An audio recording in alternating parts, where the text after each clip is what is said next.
میری مغفرت فرمائیے اور مجھ پر رحم فرمائیے۔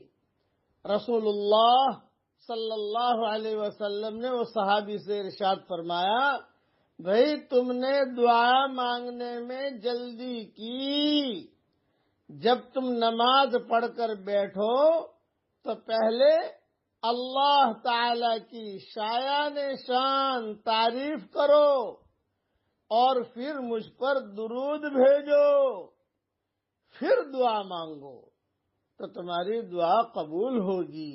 یہ دعا مانگنے کا دعاؤں کی قبولیت کا نبوی نسخہ ہے۔ جب بھی دعا مانگنی ہو نماز پڑھنے کے بعد آدمی دعا مانگتا ہے، پہلے اللہ کی تعریف بیان کرے۔